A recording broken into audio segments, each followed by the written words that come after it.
From an earlier discussion that we had, Betty, we learned that you came in 1948 from McGill, Yes, and you were recruited there by NRC. yes, And part of the recruitment was to get as many people into Chalk River. Was that correct? Or? yes. That was the idea, and I was I had been in chemistry, so they actually recruited all the girls they could get from across Canada. So, and I was one of them. So you were a few people from McGill then? No, I was the only one. Most of the class, nearly all of the class, were men and veterans, and they weren't keen to work for the government. They had enough after the war and everything else. Yes. When you first came here, where did you work? I worked in NRX in that building, actually, but not connected with the reactor at all. That's just happened to be where they had a lab. And I did some measurements on iron solution irradiated by a cobalt-60 source. And who were the people that you worked with at that time? I worked under Tom Hardwick and Kim Krenz. And you mentioned earlier that there was great concern about what types of exposure females got at that time. Yes, they thought that women should have less radiation than men, particularly if they were pregnant. So there were times when Tom had to escort me to the source. There were very few women eventually in Chalk River, but was it easier for women to get on in the 1940s than it was later? Well, it seemed to be because we all arrived, but there were no women professionals. And even though they had a higher degree, they weren't professionals. Right. Because they were women. So you then continued until about 1950 when you got married? Yes, yes. And then shortly after I got married, I stopped working.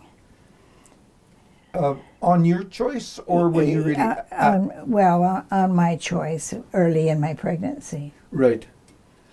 Then you were at home for a few years? Yes, till 1957. Right. I had the opportunity to work part-time in the town site lab, which was in the town site for low background. It took us quite some time to find out, but the building was 463, which was just adjacent and slightly up the hill from the museum here, which is building 462. Yes. And they were built in 1952, we have found out. Okay. And you were actually recruited then by Alec Cruikshank? He had come around when I had... he had come around in 52 or late 51, and I said, no, I had 2 children. However, after I had the 3rd child, when she was 1 or nearly 1, then I agreed to come to work. I was ready. And Alec was actually with the Defense Research Board at that time. Yes, he was, yes. And you became an employee of... Health and Welfare. And attached to Chalk River. I think we were, I don't know how attached we were. Right. Okay. The work you were able to do on a part-time basis, and even had a 4th child during that period that you were... Yes, yes. Mm-hmm. And the lab in town here replaced then the first low background buildings, which we learned from you, were up near Will Hill House. Yes, is now. Actually right along Mountain View Crescent. Right. So from a photograph that I looked at, your present house is probably 200 meters or something from the back door of those buildings. Yes, it is quite close. When did you move into your present home? In 57. So, okay, so they probably took down most of those buildings then a few years before just. Yes, yes. What was your work in the low background lab? I was analyzing milk samples for strontium-90. From all across Canada? Or? Yes, yes, from all across Canada. And there, you were looking at wheat also, is that right? Yes, we also did some wheat, yes. And actually had a sample from South America as well. Right. To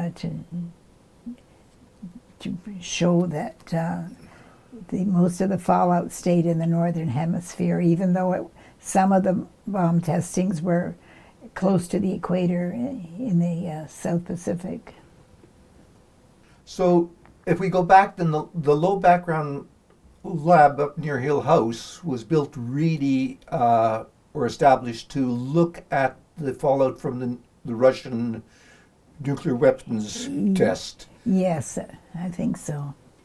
Were there other groups into the lab here, the low background lab, or were you the only group into there? Well, Alec Cruikshank was there, and Bob Brown, and Bill Grummett.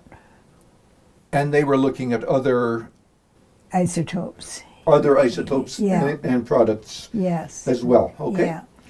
Eventually, there was a manual I have been able to find that was the Manual of Low Activity Environmental Analysis, and that was used and is referenced in many places around the world. And I see you were one of the contributors onto that. There were really? 7 people were listed. It's a manual that is listed all over. The work at the low background lab ended around 1970. Okay. Yes. At which point you had the opportunity to join AECL. Yes. Yes. And you worked with Bob Brown. And Peter Berry?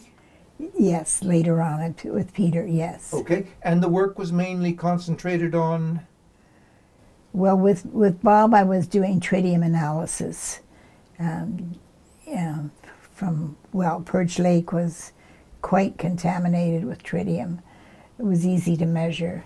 We also did tree rings to trace the history of tritium locally. And then when I was under Peter, he had masses of data, and it resulted in doing evaporation studies. Then I went on. I actually went to Waterloo for a master's with those evaporation studies for my thesis. Were the tritium studies concentrated just on the Chalk River environment, or Pickering was getting going at that time, etc. Were there samples coming in from all over, or? No, I don't think so. Perch Lake was a really phenomenal lab that, in fact, there were annual big workshops, yes, and yes. it brought people from everywhere. Yes, and Waterloo students came up for field studies there, right, on groundwater, and there was a very close association with the University of Waterloo. In fact, I think a number of people who graduated from there eventually joined the environmental research branch. I know Dave Lee and and Doug Kelly. Yes. And Perch Lake work went up and on until you retired. Pretty well, yes. Mm-hmm. And you retired in 1990. and have been enjoying your garden and Yes, things of that matter. yes, Good. yeah. Okay, well, we thank you very, very much for allowing us to share some of your experiences here. Knowing the early background, I think you're one of the only people we've been able to sit down with who actually came here in the 1940s. Thank you very much. Oh, thank you for having me. Good.